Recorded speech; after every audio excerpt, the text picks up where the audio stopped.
Seven Wonders Duel. Let's get it on.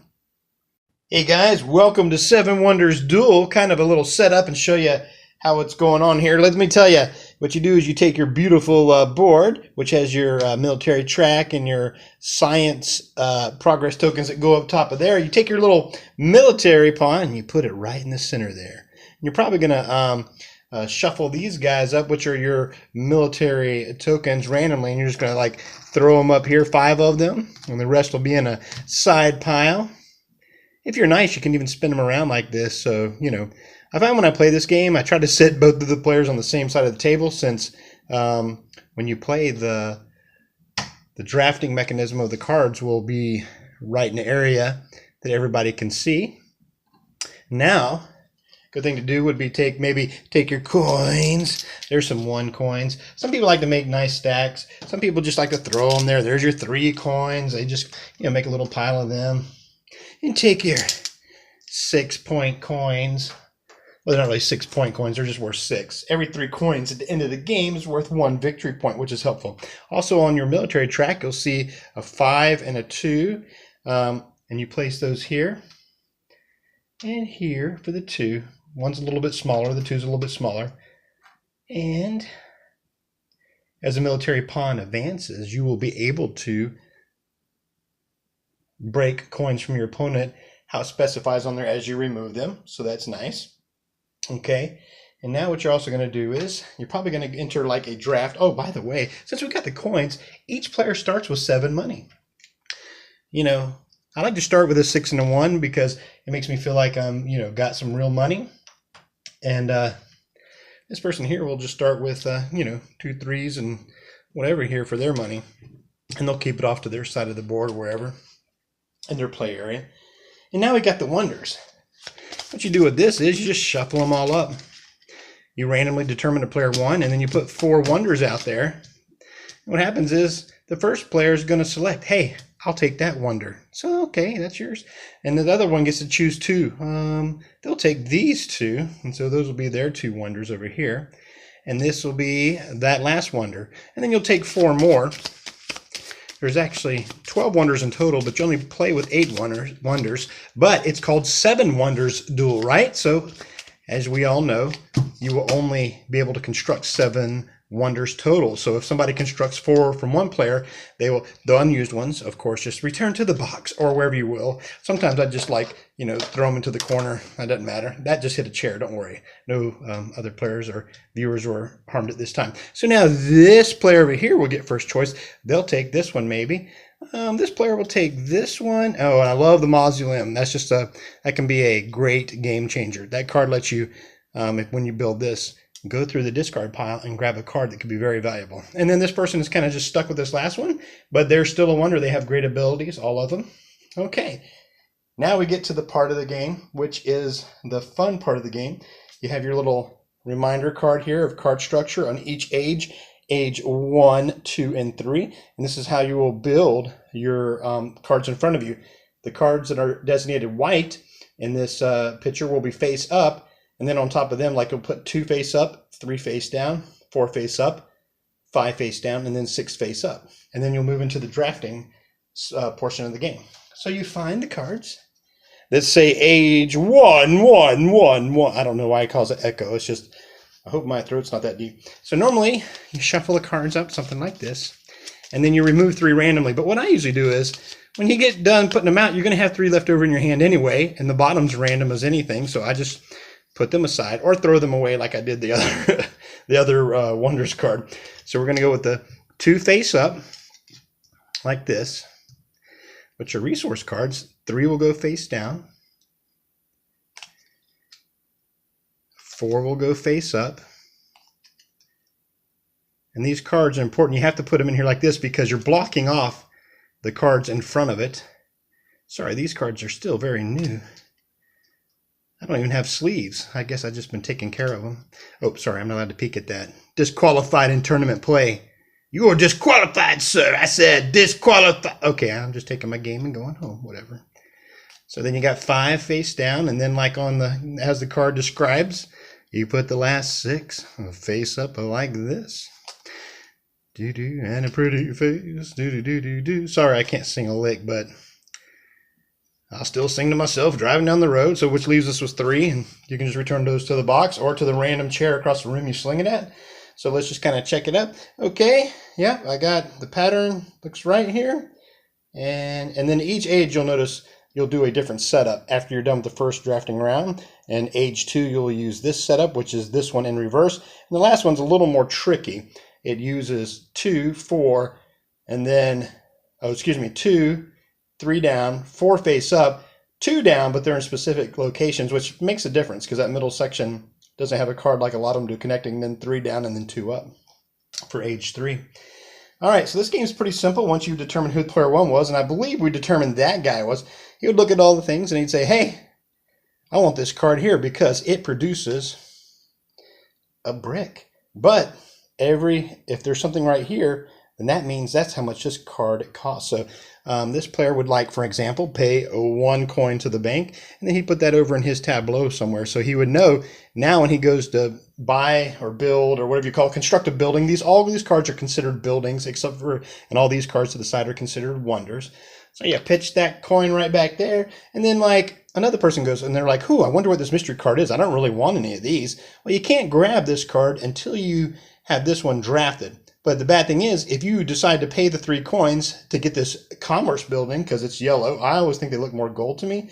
Let's say you wanted this because there's certain advantages. This changes the trade rule up top. So for, normally if my opponent had, or if my opponent didn't even have anything, if I just didn't have any bricks, or stone in this case, then I would have to pay 2 to the bank for every stone that I need.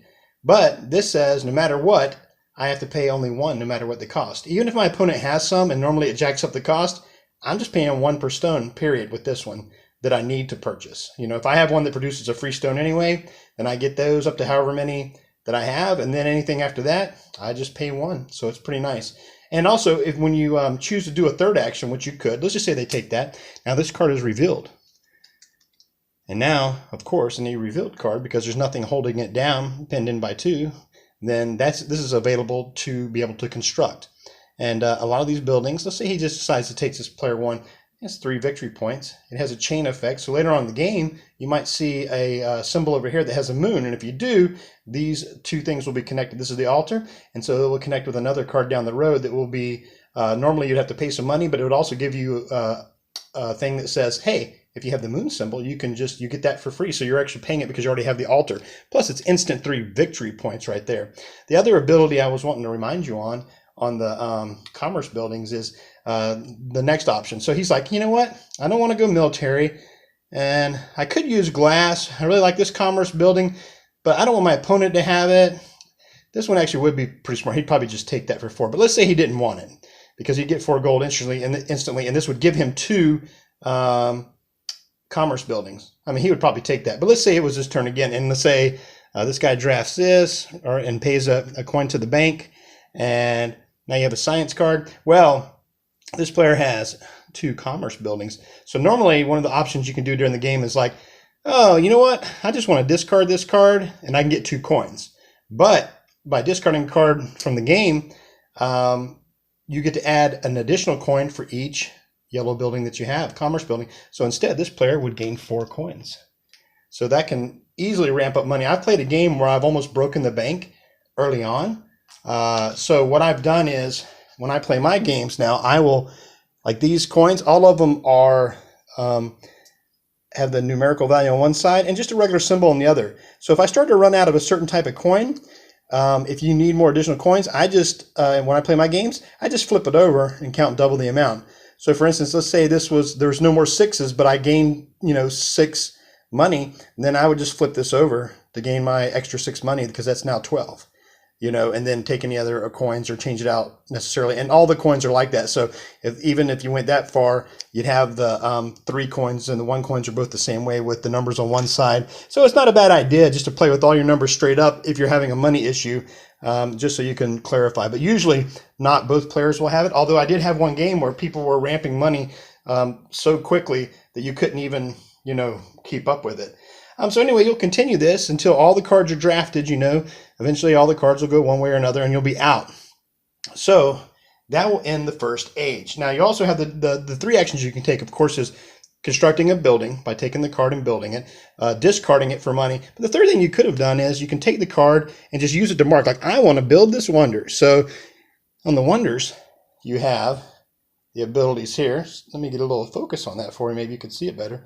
But this costs, oh, that's what it produces. Over here is the cost. So this costs 2 paper, 1 stone, and one wood to build.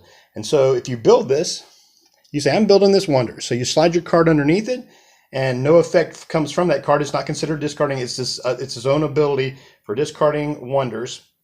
And what would happen is, now you would gain any benefits on that card. And that card said that you get to gain 4 victory points, and you would be able to use this now anytime for one of these resources. So there's, basically a wood, a stone, and a brick.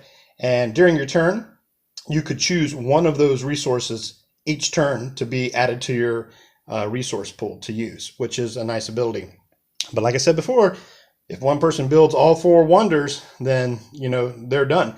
And so you just resume play that way. Who determines who goes next on the next round or the next age? Well, it was the last active player's turn. So well, actually, the first thing you check for is the military resolution.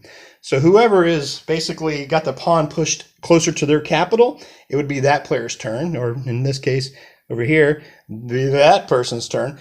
And if that's a tie where it's in the neutral spot, which is the starting spot, then it would be the person turn who actually went last in the last age.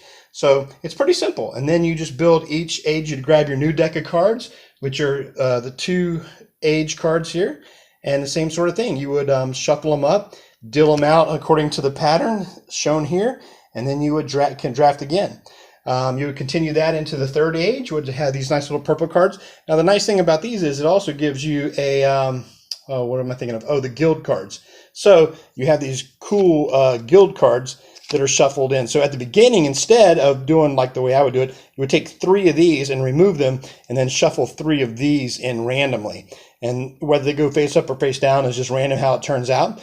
But these things give you kind of extra scoring conditions and money at the end of the game, which can be pretty powerful. It's pretty nice. So like this one says, oh, for every science card, whatever that has been out there, then you get victory point and a coin for each science card, and how many wonders and stuff. So it's actually pretty nice, and it has the 2 arrows going back and forth. So I think that may qualify for both players, but it's still pretty amazing situation for that 3rd age. And then you would just tally up your score with your handy dandy score pad, but I don't use it. It's pretty smart. You count up your coins. Every 3 coins is 1 point. You count every victory point symbol on all your cards, like your buildings and such. You count up any guild bonuses. And that's pretty much it. And then whoever has the most points, victory points at the end of the game, wins this amazing game of 7 Wonders Duel. Any number of sites that tell you the great reviews of how awesome this game is. If you want to build a civilization with me sometime, just come on over and we will put that sucker right on up there. That is just I'm just getting pissy now. Okay, take 2. And that's 7 Wonders Duel. And hey, and that's 7 Wonders Duel. Let me tell you something. That's a small box, folks, but there is a huge game inside. A ton of fun and a ton of strategy. With as many little components that are in there, the 3 age deck cards, there's so much going on. You have to really pay attention. So you're like this. Whoa, what am I going to do? What's my move? Well, wait a second. What's my opponent doing? I'm checking that out over there. So it's really, really fun and challenging, and it just kind of makes you want to play it again when you're not chasing cards all over the table like me when I'm flinging them around. Hey, hang in there for part 3 of this 7 Wonders Duel series that I'm doing, and that will be a gameplay against another human opponent. Hopefully the human opponent is not just me.